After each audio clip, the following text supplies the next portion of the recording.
People use the terms naturalistic and constructivist inquiry interchangeably. The original work on this sort of research was called naturalistic inquiry, and the more contemporary term is constructivist. In 1985, Lincoln and Guber published Naturalistic Inquiry.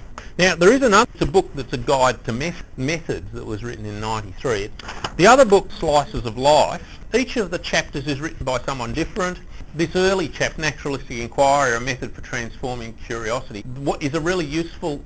There are a set of assumptions that underpin naturalistic or constructivist inquiry. These assumptions are not changeable. Within the world of naturalistic or constructivist research, the approach is founded on those assumptions. And there are 5. And they're about the nature of reality, the relationship of the known and the knower. To put that in another way, it's about the relationship between the researcher and the research. They're seen as there's an interaction going on here. The third is that as a result of the work that is conducted, the working hypotheses, the working conclusions are context bound. It assumes that what you're finding out about is highly contextualised. And as a result, there is no claim to generalisability. There is no acceptance of a cause and effect relationship as we see it in the scientific research. It's not that it doesn't accept that there are relationships between changes that occur in the environment and the changes that occur in the way people see their environment. And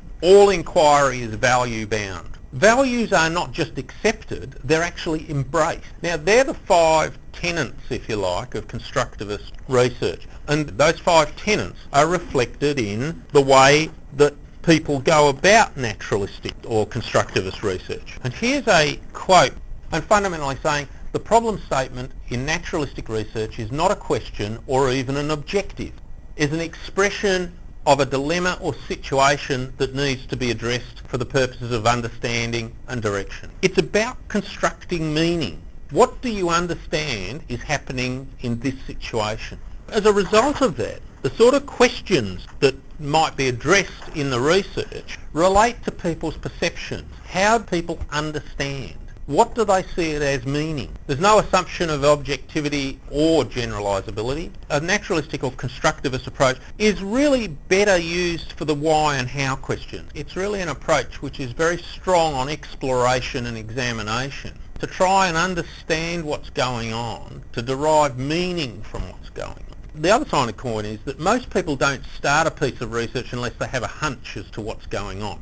And that's okay in terms of getting to the starting barrier of doing the research. But once you're doing the research, you really have to suspend all of that as best you can. You can't be objective, but you've got to allow the findings to emerge from the research. And those findings will be informed by your hunches. Now what I'm moving to is the 14 characteristics of naturalistic inquiry. The research occurs in a natural setting.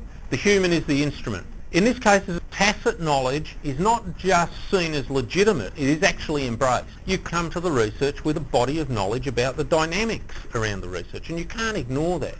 In a constructivist approach, that tacit knowledge is accepted as legitimate. In the final report, as much as one can, it's really important to give the reader a feel for the tacit knowledge that you have brought to the research. Primarily a research approach that uses qualitative methods. Not entirely, and it does not exclude quantitative research methods. Surveys, questionnaires, etc. are not excluded from the possibilities, but the bulk of the research will be qualitative in nature.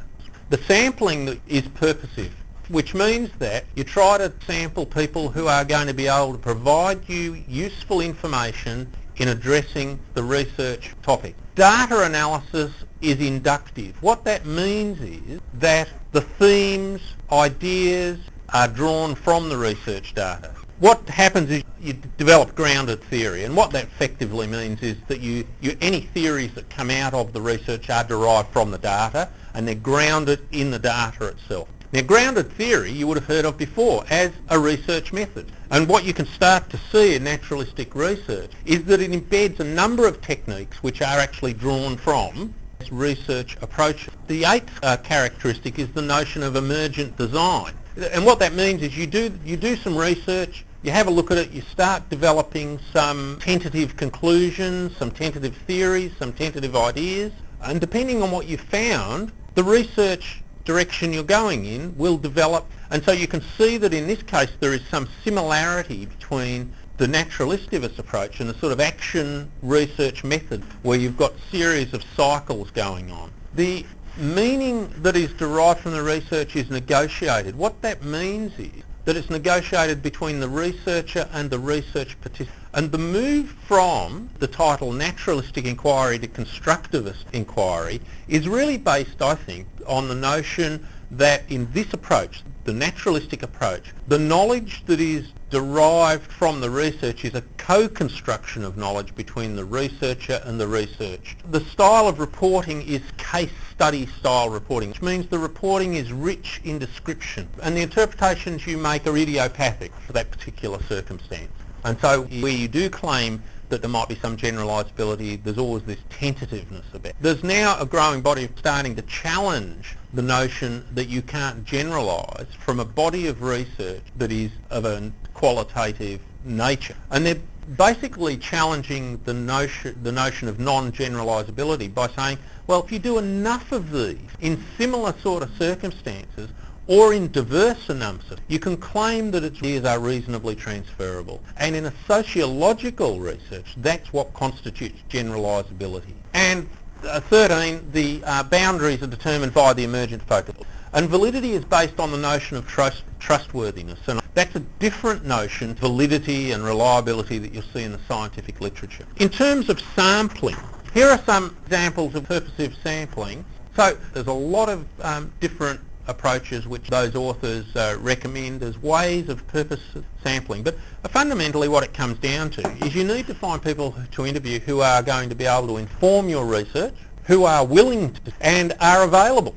In constructivist inquiry, there are a number of criteria upon which trustworthiness is founded. It's about prolonged engagement. This is prolonged engagement in the context and with the research participant. I think one way of demonstrating prolonged engagement with the research participant is in circulation of documents or repeat interviews, those sorts of. It seems to me that it's what really is critical here is there are multiple contacts going on over a period of time.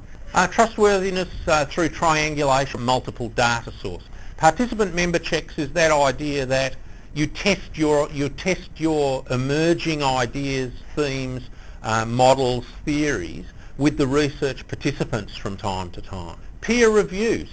And the best way to peer review is to present. You should present at conferences, student conferences. It's an opportunity to get other people to hear about your research. It's an opportunity for you to talk it through, which is really good. It puts a line in the sand and says, all right, well, I'm at this point. What do people think now?